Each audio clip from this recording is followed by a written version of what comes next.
guess what? I've got a brand new monitor.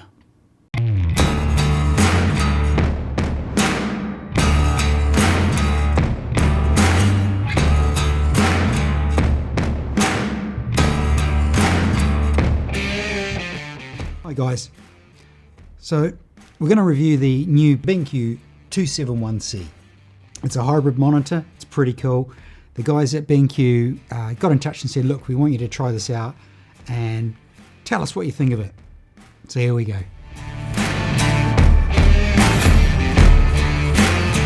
So one thing about my reviews is that I always like to test the equipment. I also only really review equipment that I like and I use. So I don't just get sent something and then I review it straight away. I've had this monitor for about a month, so I've had a good play and a good test with it. So let me show you what it can do.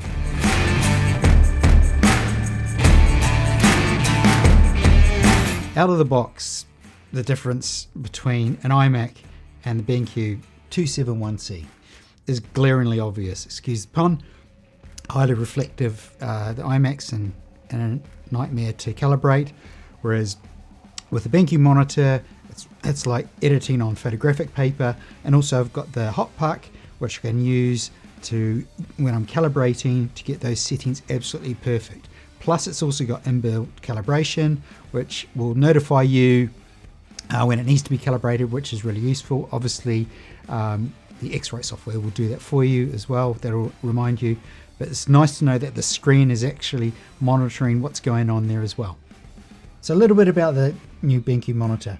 It's a 4K 27-inch monitor. That's the guts of it. But what's really cool is it's hybrid. So by hybrid, I mean you can edit your video content on it, you can edit your photo content on it.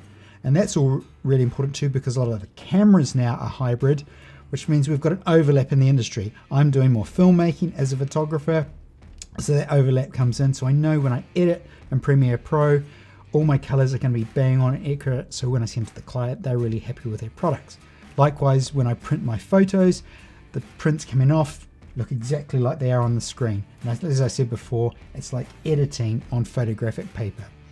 The other thing which is quite cool, which I just discovered in, like a bit of downtime, it's quite cool for doing this as well. Bit of gaming. It's not a gaming monitor, but the colors in that look really, really cool. So if you want a bit of lunchtime relaxation, it's a bit of chill. It's quite cool for that. On the back, you'll see all the inputs as well for the HDMI, display port, and also USB 3. So that expands it a bit more. It's also got a really wide color gamut. I'll put all those sort of high spec details. I'll list those down as well for you.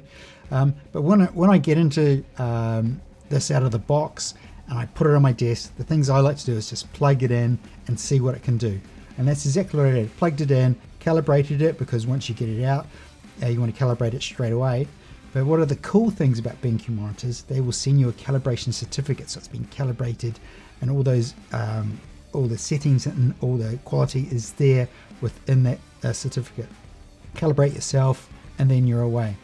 Now, you'll see a bit of glare if I turn this a little bit, and that's because I've got a light behind me. But to look at it on screen here, that's quite a flat bit of glare.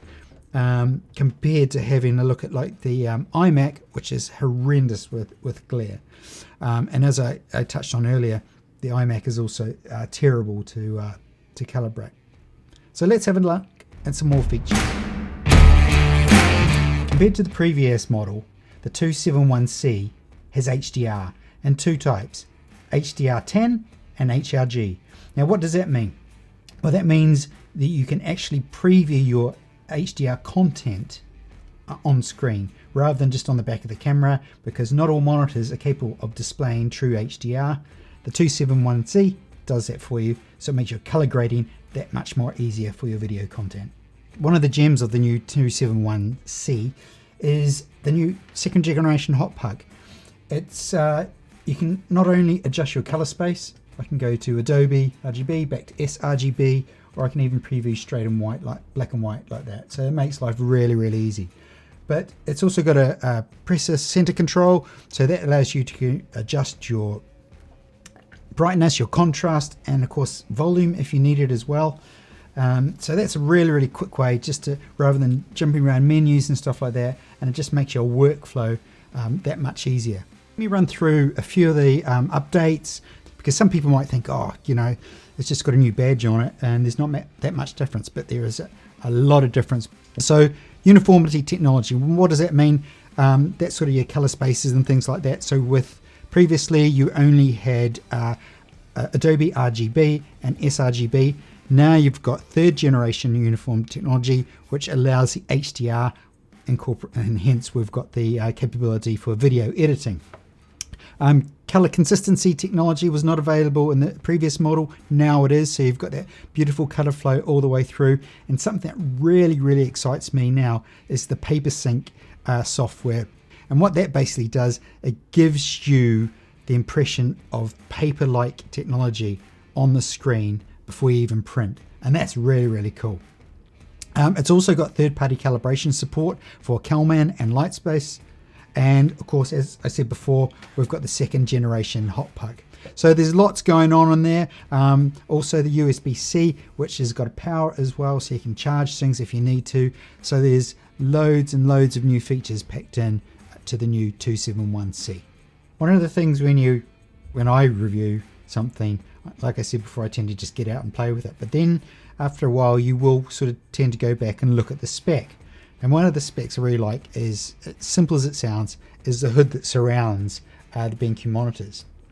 Inside, you can't really see it from here, but it's almost got a velvety feel to it, so it's non-reflective, but it absorbs the light, so that allows anything that's going to bounce around, it's going to keep it off the screen. I've got a window just in front of me here, which I've actually got shut with Venetian blinds, but I don't want any light sort of bouncing around the room or hitting that screen. And what this hood does, that eliminates that. It's also got a little slider in the top, so you can drop down your calibration tool cable, so it sits nice and flush on the screen, so you can get those truly accurate colors you like. It's those little details in really good products that make a huge difference to your imagery.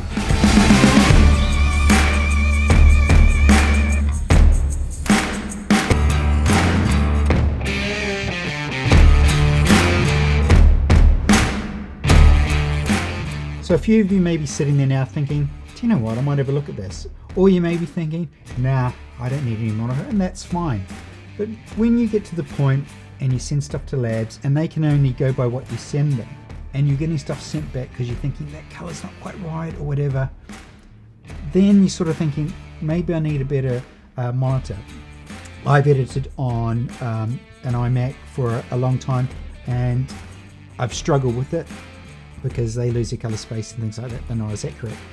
At the start of last year, I had to play with the 32-inch version of this, which was amazing as well. And that sort of got my thirst for BenQ monitors as well. So the difference to me is huge. And you know, coming from someone who hasn't had high-end monitors all the time, when you get one, you notice the difference straight away, and it makes your work so much easier. And it also helps you rather than getting, you know, looking at glaring objects, looking at a matte surface, non-reflective surface, which is much better for you and working environment as well. I really hope you've enjoyed this really brief, really relaxed review. It's the way of doing it. If you've got any questions, put them down below and I'll answer them for you. Cheers, take care.